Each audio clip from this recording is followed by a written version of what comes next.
thank you everyone for joining us today. Really excited to be talking about storytelling. We've been really impressed and happy about how many people have signed up for this webinar. We were just talking about that, and I think it's because sort of the notion of storytelling is so important to and core to what it is that we do. Just one little note of housekeeping. There is a channel where you can add questions. You can also just put it in the chat itself. Both of those work, and I'll be keeping an eye on them as we go through. And we can either interject with those questions as we're going, and then we're also really working to save some time at the end to answer specific questions that come from you. So please take advantage of the opportunity to ask these awesome panelists your questions. All right, so we'll start with some introductions. I will introduce myself first. My name is Jennifer Reed. I am the co-CEO and chief methodologist at the Rival Group. I've been working in the market research industry for about 30 years and have had the opportunity to see so much change that has happened over that time. I mean, everything from the very beginning when everything was phone rooms and we were calling people, now to where we can, send text messages and get responses in moments.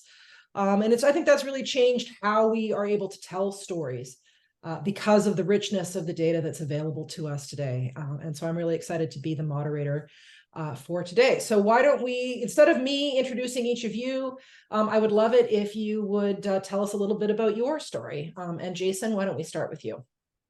Sure, thanks. I appreciate the intro, Jennifer. So hi, I'm Jason Cook. My career background is a combination of design and technology. Prior to joining Dell, I co-founded a consultancy that was focused on concept design. We would envision solutions to help technology companies address their challenges with experience strategy, research, architecture, and design issues. Any consultant working in future ideas thinks about their batting average.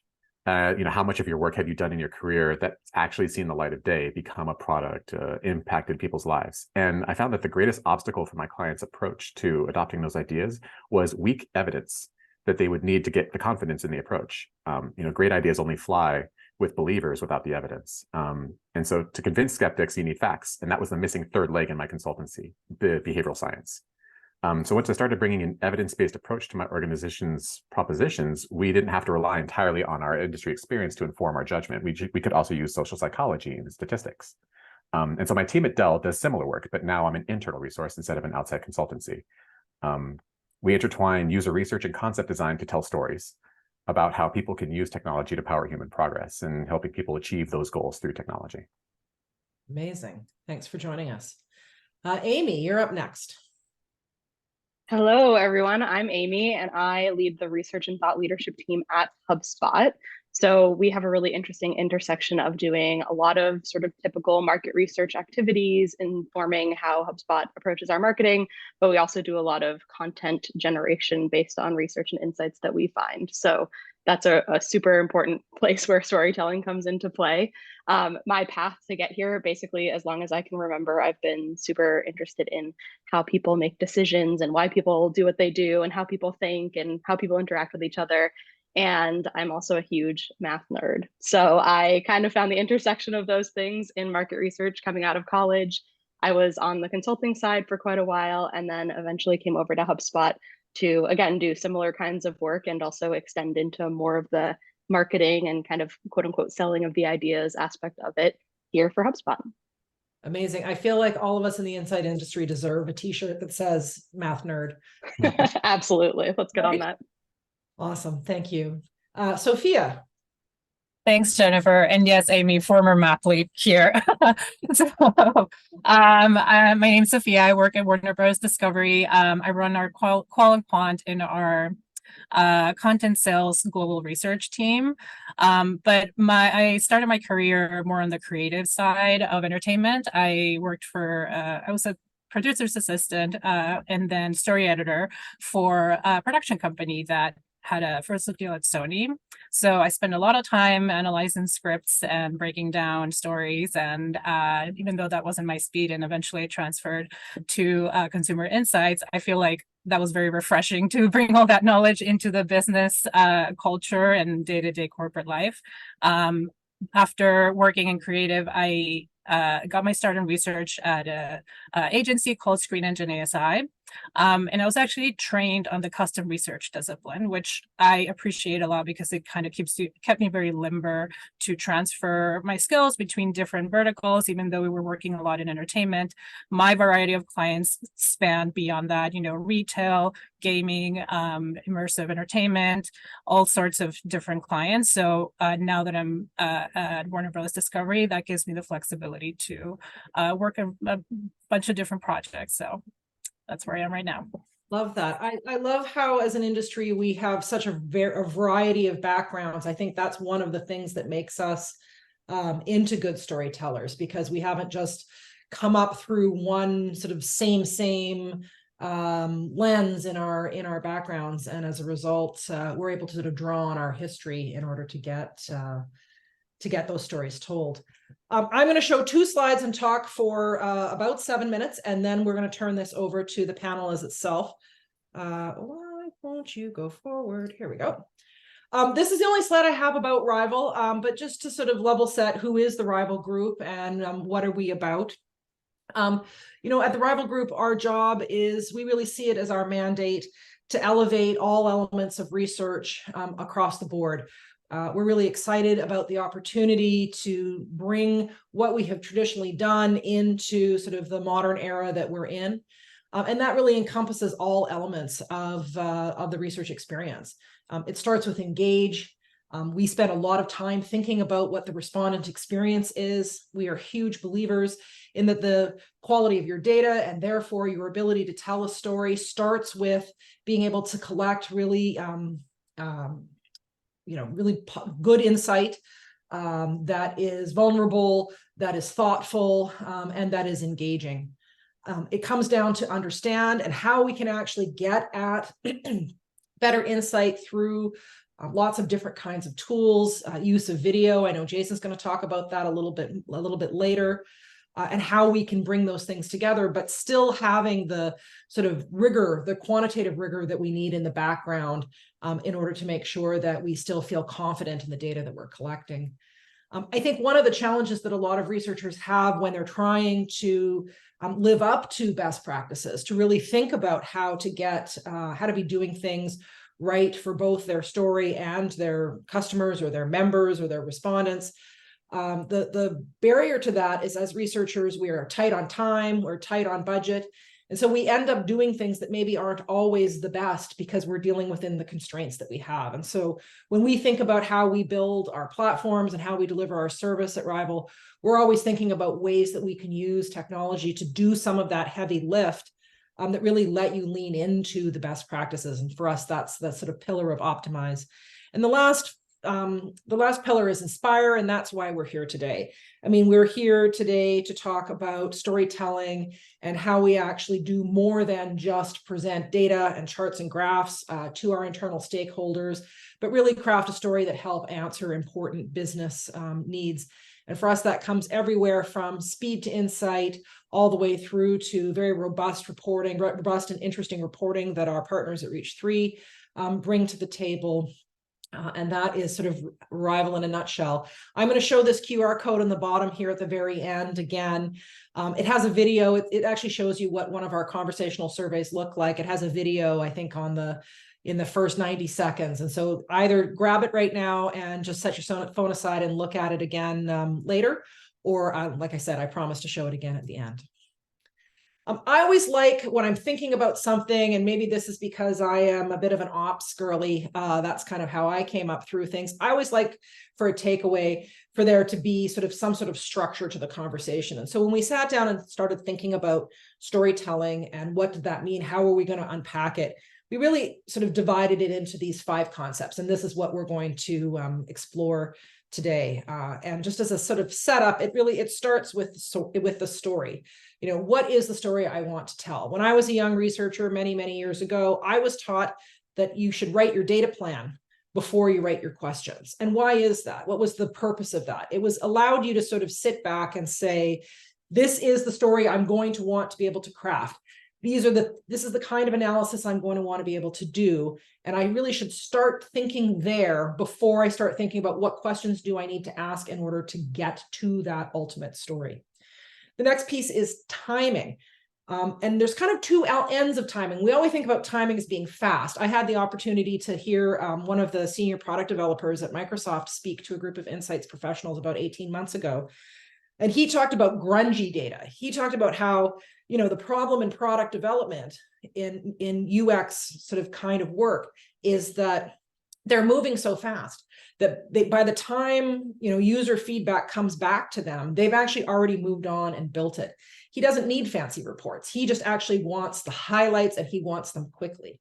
On the other end of the spectrum, we have there are other times where it actually makes sense to be more thoughtful and take some more time. We did a project last year with Cathay Pacific around sustainability. Sustainability is a hard thing to get. I don't know if any of you have ever done sustainability projects, but if you ask somebody how important is sustainability to you, everyone says it's important. So how do you actually cut through that? In that situation, we made the decision to actually take some time to do some iterative work over the course of about a month, where we could actually get a group of people and warm them up to the idea of thinking beyond just that knee jerk of, is sustainability important? Yes.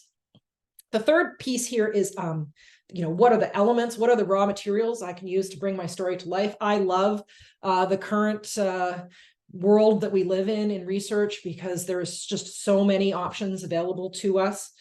Everything from video, the use of infographics.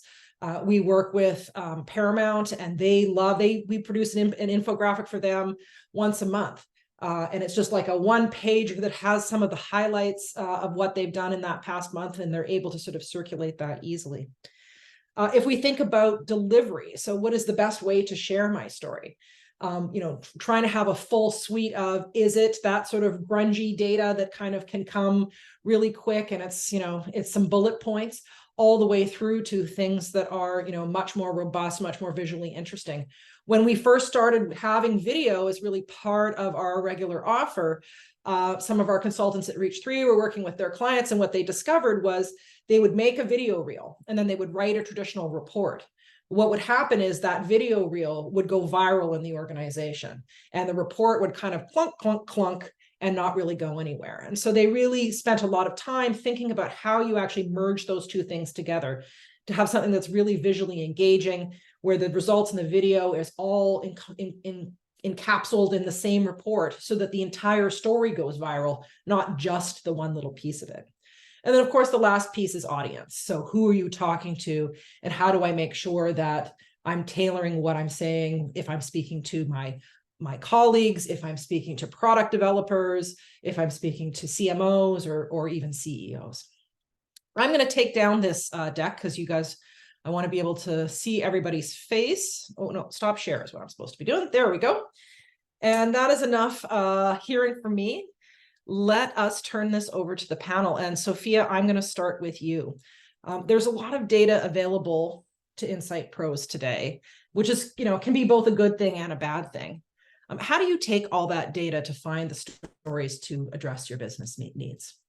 I think a big part is what you mentioned when you're going through like the cycle, where you want to start with definitely having an assumption or a point of view that you're either going to confirm or disprove. That already gives you kind of a kickoff point of where your story will go based on the information that you find out. In terms of sharing a lot of data in a concise way, that I think that's probably going to be a running theme in our conversation. Less is more when you want to tell a story, but it's so hard from the research side because you feel that you carry all this knowledge and you definitely want to put it all on the page, and you need to let people know all of the information and work behind it. So it's a challenge. I think I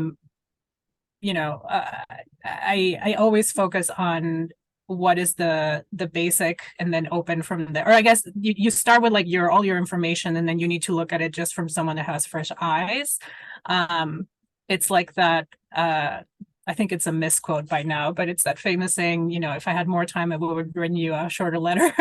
It's really hard to create a very, very concise and direct story. But I think for me, having that starting point where at least you can draw a line between what I thought was going to happen and whether it did or it didn't, that's a great starting point for me.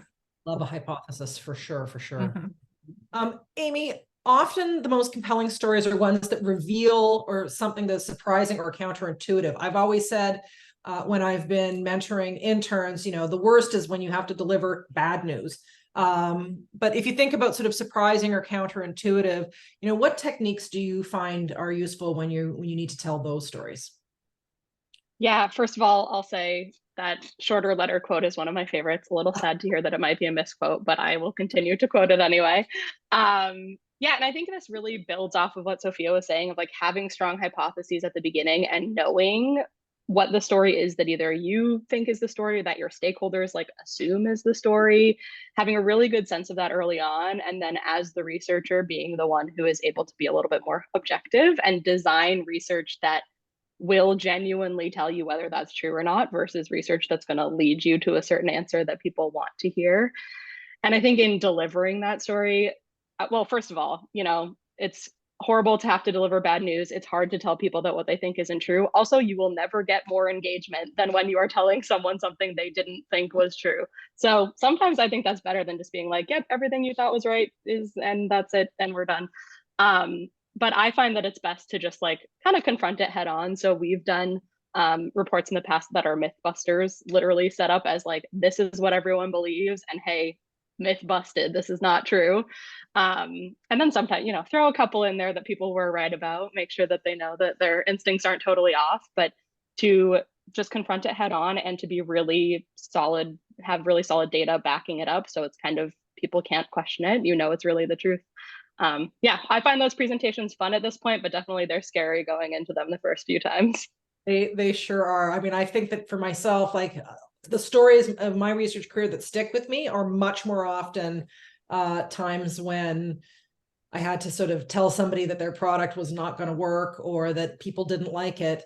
And being able to do that elegantly is definitely a real skill.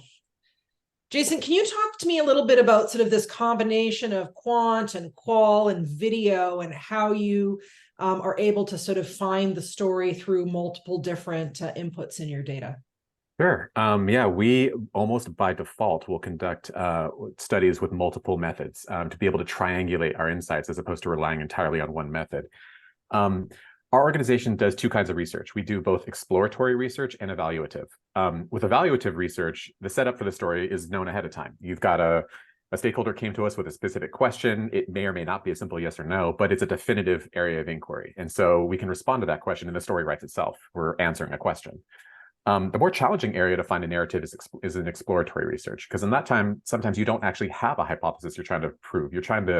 You're making observations, you're looking for patterns in the matrix. And a lot of times with exploratory research, you'll see a signal, something that catches your attention. And then you start to craft a hypothesis of what that might mean, and then use other methods to try to triangulate whether you think that that's true or not, what the story is behind the interesting observation that you made, and then look to confirm or refute the hypothesis. And so in those cases, the story tends to emerge like a figure from the fog. Video is super useful in trying to identify, especially when you're doing exploratory research and trying to find new insights that people haven't even been thinking about, in that putting a video in front of your stakeholders contextualizes the data. It makes it real and tangible. Stories are the oldest form of learning that we have as humanity. It's also the oldest form of learning that each of us are exposed to as children. And our brains are pre-wired to connect to stories in a way that they're not pre-wired to connect to tables and graphs.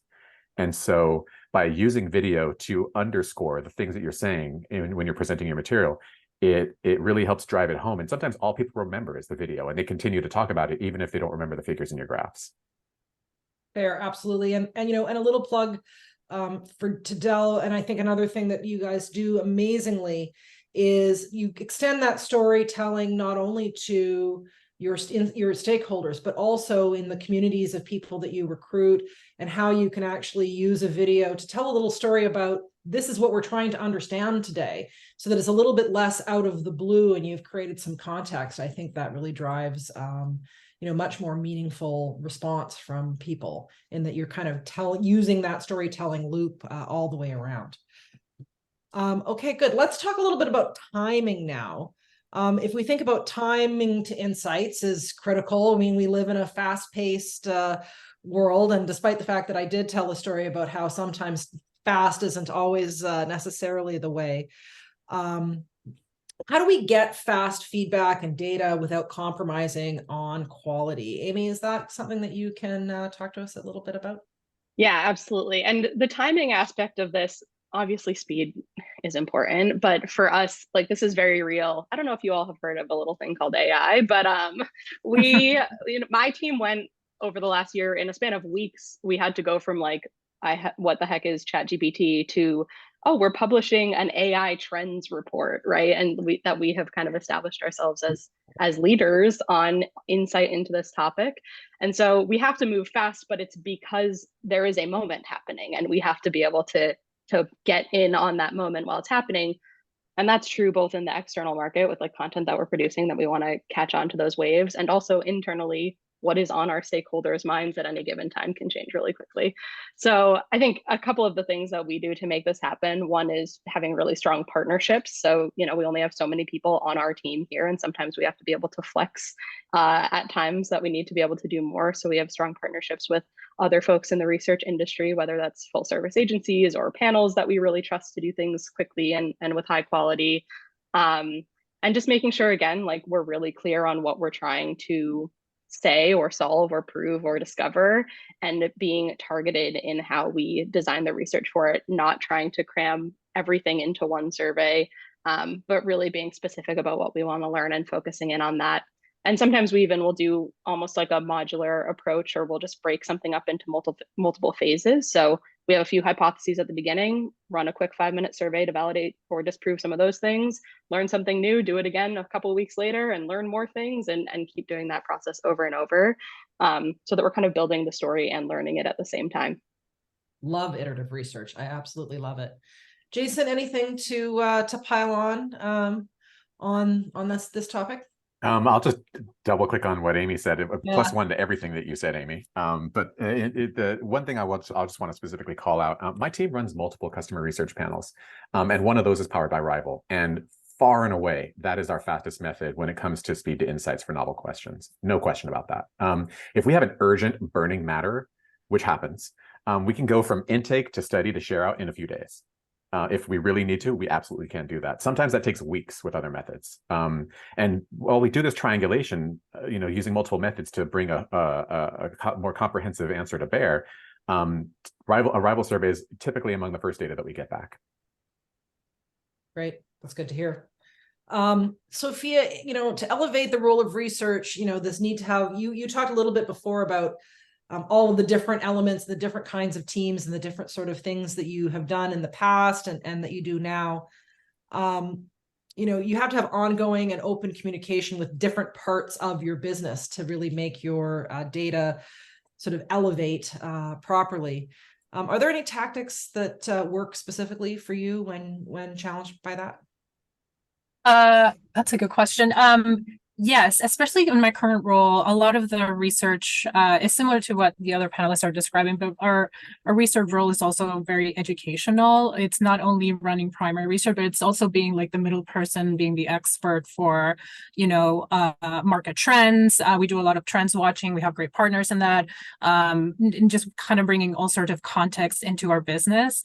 So in terms of recommendations, so I think being proactive and kind of establishing yourself as a source of information, even if there's not a particular initiative that requires research, you can set up a monthly, research call that brings in speakers or brings in, like different perspectives.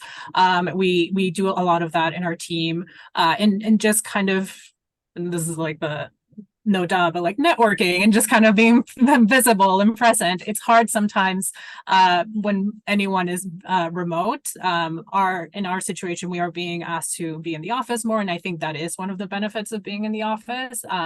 But in general, just being more proactive about your source of expertise, even though you don't necessarily, want to have a particular project to talk about. Right. I love that idea of some sort of like monthly roundup of what you've learned. It's really a great way to be able to sort of share that knowledge out, and also keep reminding people that you're there as a resource and that you have this, both learned information, but also the opportunity to find new information as need be. Okay, let's sort of dig into this idea of elements here now for a moment. To get stakeholders to act, you need to be able to cut through the clutter. Somebody was talking about, this idea of if I had more time, I would have written you a shorter note. When you craft your story, what elements from your research, so videos or open ends or graphs, do you use to pull that together? Amy, let's start with you. Yeah, so I think very relatable. Nobody in the research world will be surprised by this, but we have so much data that goes into our story. And Sophia, you kind of mentioned this earlier. It's like you have this instinct to like want to share all of that because you've put all this work into like gathering this data, and maybe you've made charts and graphs and tables and all of this stuff. And that just doesn't work. That does not cut through the clutter. That adds to the clutter if you're kind of throwing too many things at people. In terms of like the aspects of the research that resonate most, I think pretty common that people feel like it's like hearing the actual voice, seeing the actual face, like hearing someone's personal story really cuts through and is the thing that people latch onto. So we focus a lot on like, yes, we have done all this very robust research to make sure that this one person whose story we're telling is representative of something larger, but using the one story actually gets the point across a lot more clearly. We also do, as I've mentioned, a ton of like external facing content. And so that definitely nobody wants to see how the sausage gets made part of it. So it's all about building the story around a couple key data points. And so we're a lot more focused on like, what are the insights and the truths in the world that we have uncovered that we can talk about and we can tell a story about and tell an emotional story about and make that connection with people. And then like maybe people will remember one headline stat that really sticks out and that's it.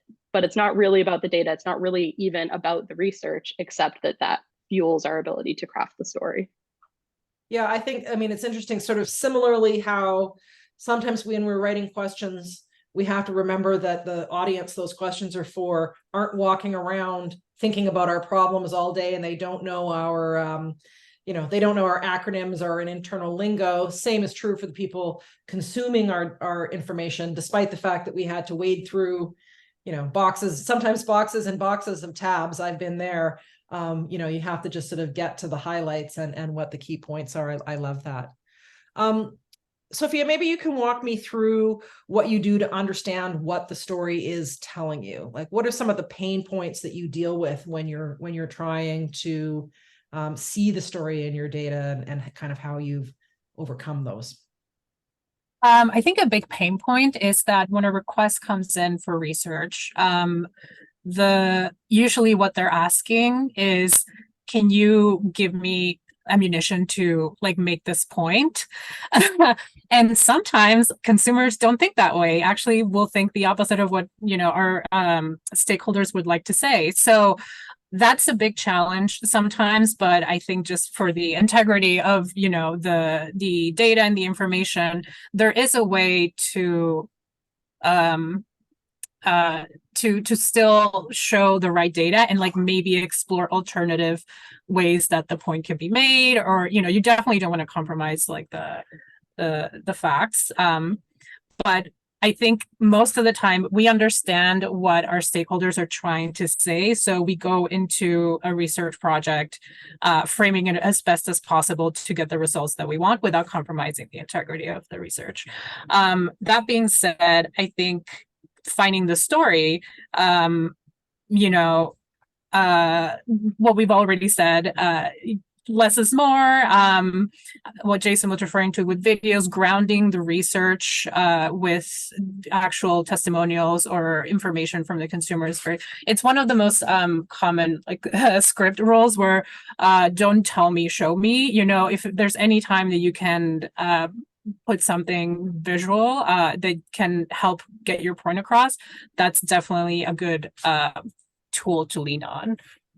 Perfect. Jason, that you had a very firm head nod when Sophia was talking there. Can I ask you to expand on the head nod? Yeah, sure. I mean, if I had a nickel, a lot of times people don't necessarily understand the value that research can bring to the table, and they just want you to prove their point. And a lot of times what we need to do when we have those kinds of conversations, especially with stakeholders that we don't know as well, is that we need to reframe what service we're offering. When they don't know us as well, they think we are there to back up their argument so they get what they want. And we reframe that as we are not, that's not really what we do. We are truth finders. And sometimes the truth disagrees with you, and you have to accept that possibility if you're going to engage with research. At the lowest level, what we collect is observations. That's just data, facts, figures, signals, measurements. And that by itself doesn't actually do anything about storytelling. It's just a record of what is. And so you have to add context to that data so it becomes information, and that's organized and structured and categorized. And that's the first point at which that data becomes useful. But if you add meaning to that information, then it becomes knowledge. And that's where you start getting concepts and ideas that are thought out and compared and synthesized and discussed. It becomes even more useful. And then you take that knowledge and you add insights, and that's wisdom. And that's the pinnacle of the information hierarchy. That's deep understanding. That's things that are reflected on and integrated and applied. And the biggest challenge with going from data to wisdom is the gaps in our context that make it hard to find that meaning in the wisdom. And so having strong relationships with the stakeholders that are coming to you, not just so that they better understand what you do as a researcher, but also you understand what they're about, what their needs are, what their organization is trying to achieve, what their purpose is. That can help you cover those gaps so that you're not just collecting data to make their arguments, you're helping them build wisdom. Love that. I love that. Okay, let's talk a little bit about what the delivery of story looks like. And Amy, maybe, traditional methods, we've got, PowerPoint, we've just released a new reporting suite. And I think one of the features that makes, when I'm on demos or prospect calls, that makes prospects get really happy is when I say, well, the data will export into PowerPoint with the data coming with it. And they get really excited about that because we love PowerPoint. Do you think that those traditional methods still work today? What are the pros and cons of PowerPoint as our main storytelling device? Yeah, absolutely. I don't think we're ever going to escape PowerPoint entirely. I think it's always going to be part of the equation here. I will say my team often doesn't make PowerPoint decks anymore. We have moved to doing more like memos. And so yes, having a chart export in PowerPoint with the data in it is amazing, because then we can edit it, we can make it exactly how we want it, but we might then drop it into like a doc and it's more of a memo format versus an actual PowerPoint. I think we all know like the downside of PowerPoint is when it ends up being a 150-page deck with a chart on every slide, and you're just going through, this is Q34, and this is the answer to this question. It can hinder your ability to tell that compelling story that we're trying to tell. The upside of it is you can use it for visual aids. So you do often want to have a really compelling chart to be able to point people to the most interesting thing that you're finding in your data. But again, you have to decide what that most interesting thing is and not dump it on everybody else to try to figure out what the most interesting thing is from your 150 slides. So I think being able to leverage PowerPoint, if that's the method for sharing your interesting visuals, is great, but not leaning on it too heavily. I will say, when we do create a PowerPoint deck, a longer one, it's more of like a leave behind type item, which especially when I was on the agency side was very common, of like, if you're going to walk away from an engagement, you need to leave something with your client that they can look at and easily understand. Maybe they have a question that you didn't answer directly with your original storytelling. And we still do that sometimes, where we'll create a deck with all the questions in it, just in case someone wants to go find the answer to something later on. But for the main kind of method of delivering, layering on our expertise into what you should care the most about, creating a huge slide deck is never going to be the right way to do that. Gotcha. Jason, beyond PowerPoint, can you talk to us about some techniques that you've used to get people to pay attention to the story you're trying to tell? Sure. So you preface that with beyond PowerPoint, but I still do have to start it with PowerPoint. Dell has 150,000 employees. PowerPoint is the lowest common denominator for communication. It just is. And there's never, I can't imagine us getting away from it. And so we're always going to need to have that leave behind, like Amy described. That's going to have to be, but the thing is that PowerPoint shouldn't necessarily be the end all and be all of how your story is told. It can be a wayfinding tool that helps people then go into deeper and more engaging ways of presenting the content and the material.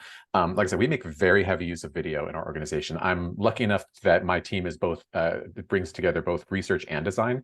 So we've got quite a bit of video editing capabilities on my team. And very often when we have a research share out, people will say, oh, did you bring a video? And, or they get excited about the video, just because we use the videos to tell those stories. And PowerPoint either will embed it directly in the video, the PowerPoint, and very often the PowerPoint is actually just a shell for a video, a story told via video, or it's the high level content, and then it'll go into deeper white papers, which aren't really well presented in PowerPoint. They're better done as documents. And we don't want to bury people in facts and figures and research method statistics in a PowerPoint, because most audience members actually don't care about that.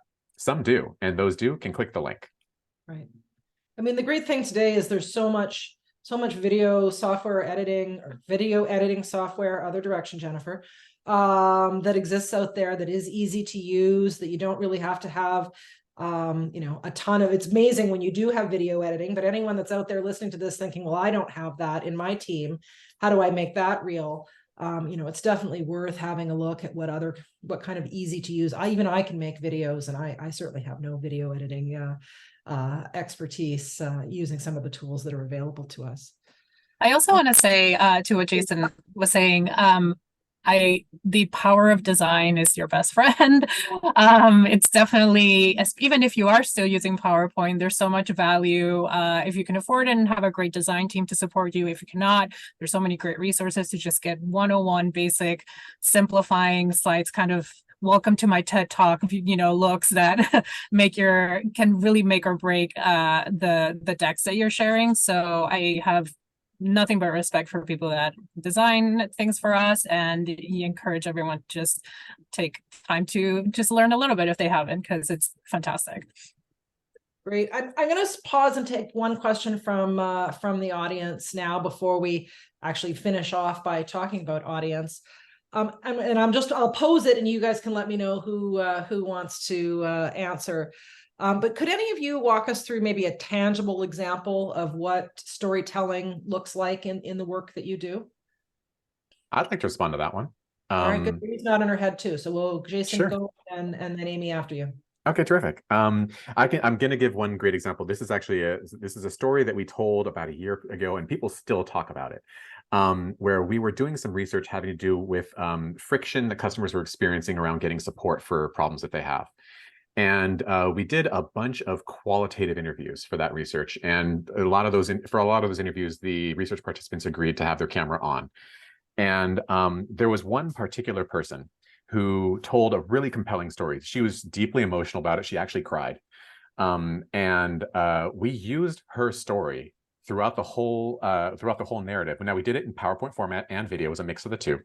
But we told this customer's story. We started with her by saying, let me introduce you to somebody, as if we were actually introducing somebody to somebody, and used her to highlight the things that we were finding in the quantitative data when we were bringing those parts to bear. And every now and then we'd bring in a quote from her, or we'd bring in a little bit of a video snippet to underscore what we were saying. So we started and ended with her literally telling her own story as we had recorded it when we interviewed her. And it's been a year, and people still talk about that presentation. It was actually cited as an example of a best case practice that we then share with our external research vendors to say, this is where the bar is. Amazing. That's great. Amy? Yeah, so kind of a unique thing about my team that I haven't actually mentioned yet is that we are also responsible for our customer case studies. So it's like a little bit distinct from the research part of my team, but we also produce case studies about our customers and how they use our products here at HubSpot. And recently we were involved in a big product relaunch that went live a couple of weeks ago at our inbound event. And what we had done was we had done all this research on sales trends and how the sales just environment is changing. What are we moving from to? That was kind of our like overall structure for the story. What's the old world? What's the new world? And how our company is adapting to those changes. And so we had a unique opportunity, because these two things happened to report through me, that we could take the insights that we had learned from our research, actually tell a specific customer story in a case study format that tells the story of those insights. We didn't reference any of the data at all, but we were saying, this company started out where they were, trying to do more, trying to pile on the activities to sell more by just like overloading their reps. Everyone was overwhelmed, all this stuff. And those are all insights that came from the research. And now they're in this world where they're actually like prioritizing their leads more, and it's just become more seamless. They're saving all this time. And so it was a really cool way to say, we're going to tell literally one specific story that represents much bigger truths about the world. Great. Sophia, do you have a story you want to tell? Sure. I think a lot of the most common research that I have on day to day, we do a lot of title work, and it has to do with performance. So in terms of coming up with a story, we're always trying to almost do a post-mortem on how a title performed. Like if one of our biggest one this year was Barbie, so it's an easy postmortem to do. But for something that's not as big as that, you have to dig into the data and sort of explain why something worked and didn't work.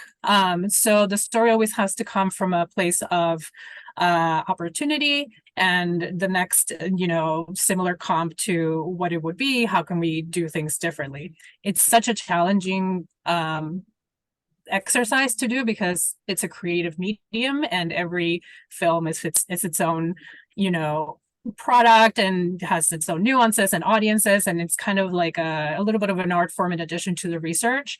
But in terms of just how we use our resources to tell the story, we look at people's behavior, people's perception before and after a title, people's interest in continuing their engagement with that title, maybe the home entertainment windows or beyond that, and how it expands on a flywheel franchise. So all of this, whether it's from primary sources or from consumer surveys, we try to do it every time we have a new release and bring it up to our stakeholders. So that's a common project.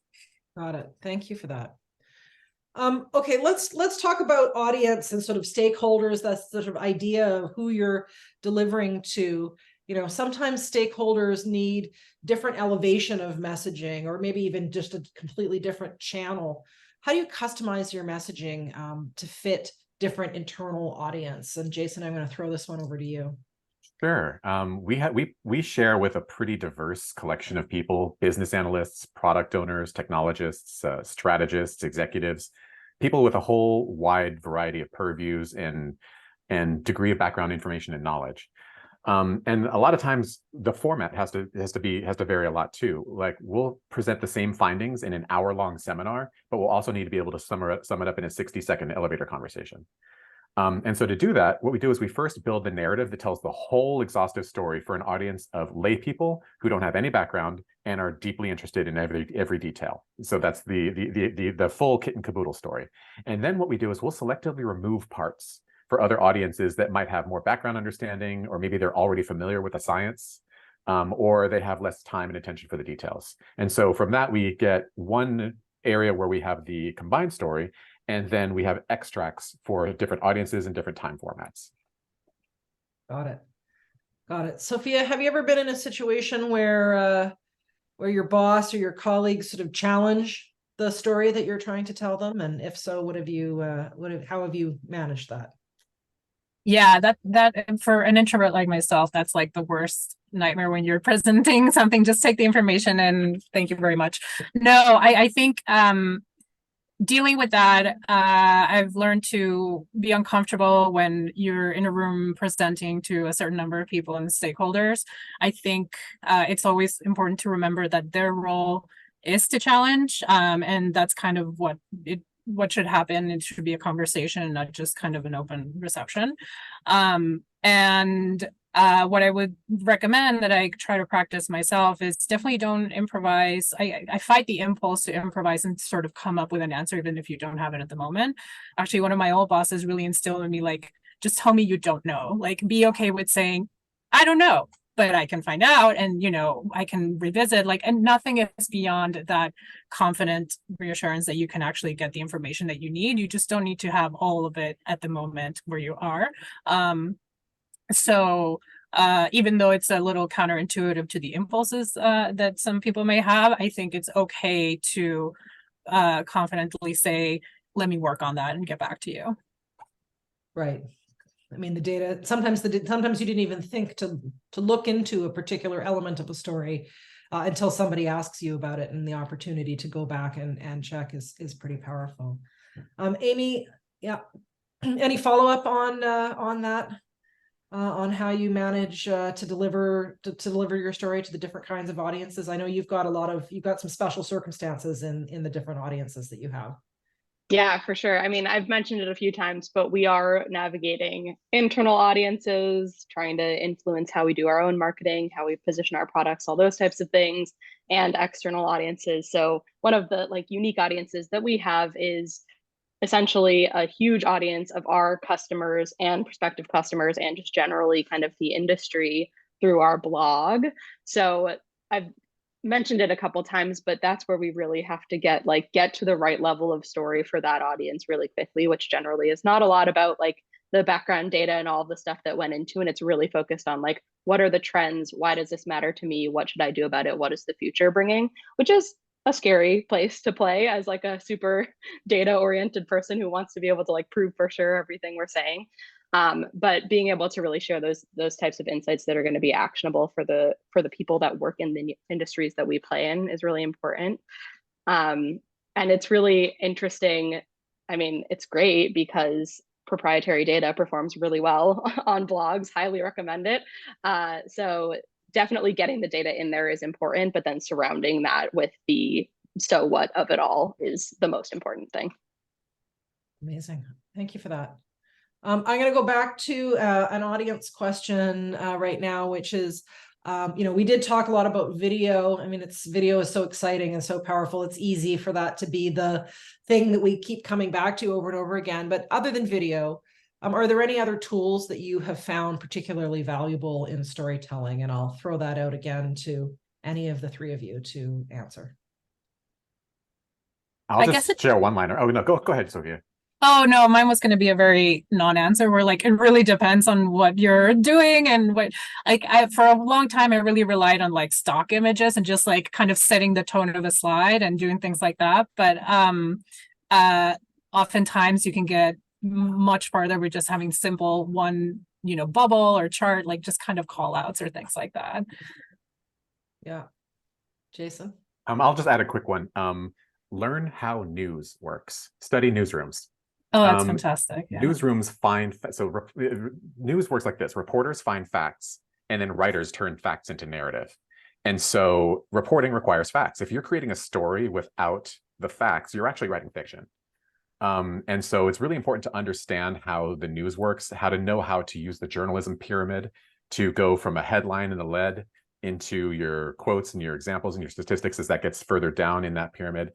And then the other super useful tool that I actually teach a class on business storytelling. And the other big thing that I think is a big revelation for folks is to learn about Kurt Vonnegut's story archetypes. There are, according to his, Kurt Vonnegut had this master's thesis before he wrote Cat's Cradle, that there are only 6 basic structures of any story.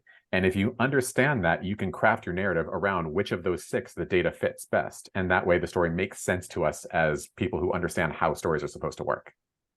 Love that. That's incredible. Thank you so much for that. Okay. Oh, we've got another one popping in, but we actually asked the audience when people signed up for the webinar to pre-submit some questions. I'm going to jump over to one of the pre-submitted ones, and then I'm going to take a look at the one that just popped in. We got a question around sort of some examples of how to be engaging with an audience when insights have to be shared virtually. I mean, many of us live in a virtual world now. Certainly the pandemic brought us all there. Any tips and tricks on how to be engaging virtually? Jason, I know you have an answer for this. Go for it. I do, but I don't want to jump right in. I know, it's okay. It's all right. Yeah, I've had 10 years to practice this. I've been remote since 2013, and so I've really had to learn how to be engaging when you're not in the room. and how to get people's attention when you don't even know if you have their eye contact. Sometimes you're presenting to people who have their cameras off and you don't know if they're listening. And it's a challenge. So the first thing I do, and I'm actually not doing it right now, but typically I do, is I have a standing desk. I stand. I actually usually present standing up because it's more like I'm used to doing in keynotes. The other thing as well too is that know your audience is probably the number one thing. If you know who they are, what they're about, what they're interested in, then you're much more likely to be able to deliver a message that's meaningful and relevant to them, rather than a generic presentation of content that you don't know if it matters or not. And that comes across in the way you deliver. In that if you feel like you have confidence that this is going to land because I know who I'm talking to, then you're just more engaging. For example, I actually asked Rival before we had this conversation, who's joining this webinar today? Who are all of you, the audience members, and what are you about? And from that, I felt much more confident in who we're talking to, and that gives me the ability to know what to say and what to leave out. Yeah, gotcha. I have to say, I've spent a lot of time doing webinars over the last year. I do about one a month, and for the most part, I don't usually get to have this wonderful panel. For the most part, it's me and my slide deck, and I can't see anyone. And I'm absolutely lose that body language, which is so hard. It's so delightful when you go back to being in front of people and get to see head nodding.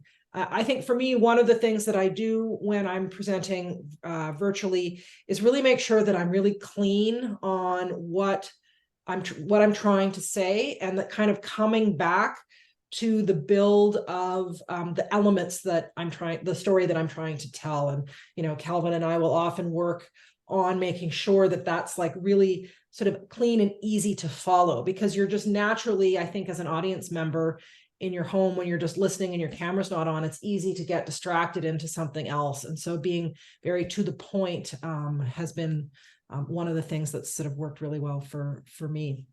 I also find that, sorry, Jennifer, I also find that people tend to be more shy, or like they fall back when they're on a remote as a spectator. So when I'm presenting remote or virtually, I try to open up opportunities for people to step in. So, instead of saying like, does anyone have any questions? Like every couple of slides, you actually ask more pointed questions like, is this surprising to anyone? Like, what did you think of this? Just kind of opening up little pockets of opportunity for people to actually step in a little bit more. And if anything, maybe it doesn't get people to ask questions, but it's sort of like if anyone's sort of distracted, or they kind of feel like, oh, am I supposed to say something now? So it kind of like, gets people's attention back, if anything. If I could just add a small piece to that, Sophia, that's a great point. Something that one of my team members did recently, and I was super impressed at the way that she did this, that we were presenting material that involved card sorting to an audience that was not familiar with the method. We knew they weren't familiar with the method. They weren't scientists. And so what she did is she actually put into her report a QR code that says, try this. And it actually had the test that we did, so they could try it out themselves and get familiar with what the method was, how it works, and then use that to try to explain the methodology and therefore explain the answers behind the data. And I thought that was a terrific way to engage an audience that wasn't scientifically based. Amy, are you holding on to something that you want to add? I mean, I think what everyone else has said is awesome. I feel like basically the way that I think about it is being virtual just makes you have to double down on how interesting and engaging your story is, and really make sure, I mean, as has been said already, that you understand what matters and that you're delivering value through what you're saying. So you're not just giving like generic answers to things, but you're really thinking about what can I take away from this? What do you like going into it knowing, yes, what your audience cares about, but also what you want them to take away from it, and being really clear about that. Yeah, and I thought of one other trick that that I use sometimes, and actually I see it in research as well.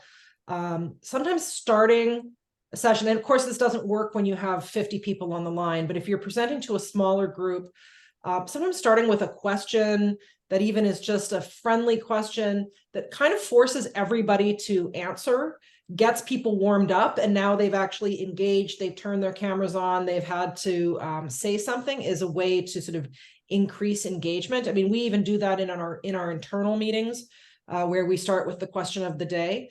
But I see it in, back to talking about video, a lot of times my clients will ask me, How do I get more of my respondents to take video? And the answer often is, if you give video, you get video back. And that is that same idea of warm up. If I turn my camera on and talk into the camera and say, this is what the study is about, then when I ask you to do the same, you're more likely to do so, because you can see that I don't have a whole lot of production value. I'm looking for something that's a lot more organic than that. Sophie, I think you touched on this a little bit. Kate has a question, which is, you've all mentioned knowing and connecting with your audience is crucial to the success of delivery. What if you're going into an unfamiliar group to present? Do you have any tips or tricks for methods that you found in sort of gaining from the most effective in gaining that insight? So when you're talking to people where you don't really know their backgrounds. I assume if you don't know their backgrounds, they don't know yours either. So I think don't forgo just level setting a little bit, making sure that everyone knows who everyone is, or like what the purpose of the meeting is.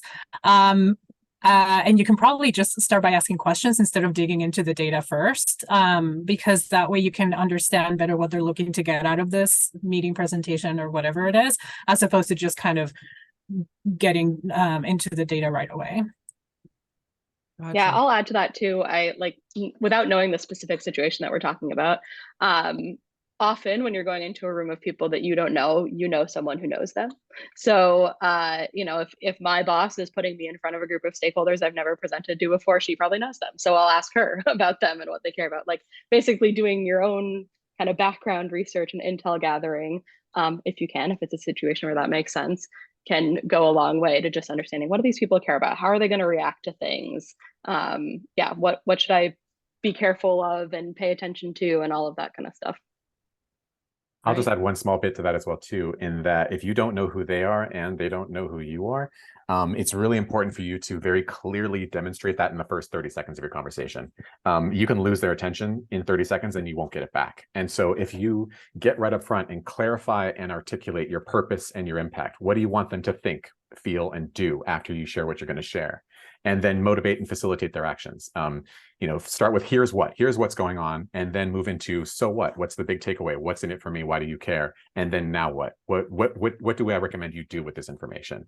If you can lay that out up front, then right off the bat, they can say, oh yes, this is for me. Or, this isn't actually for me and I'm going to go do something else. And that way you're respecting their time. I love that. All right, well, we are at the 2-minute mark. I really want to thank you guys so much for such an engaging conversation, for being great members of this panel. I'm going to struggle to get my slide deck back up. Here we go. Sort of to the point of wanting to close the circle on kind of what were the elements that we talked about today from a takeaway perspective. Bringing it back to the business objective, always being important, understanding what your hypothesis is, customizing your message and your delivery, delivering your story on time, whatever that time frame is, and using video and pictures to bring that story to life are, I think, all some really good points that were made across the board. Once again, as I promised, that QR code is back up if you want to have a look to see how Rival thinks about what insights gathering needs to feel like. We've also, one of the reasons why we're sort of circling around storytelling right now is that we have just released a new suite of features on reporting and visualization and our storytelling capabilities. And there's a whole product release that exists here at rivaltech.com /platform if you want to take a look at some of these features that we're pretty excited about that we released in the last couple of weeks. So I want to thank everybody for their time. And again, Amy, Sophia, Jason, thank you so much for being panelists. Your inputs were very much appreciated today. Thanks, Thank you very everyone. much. Thank you.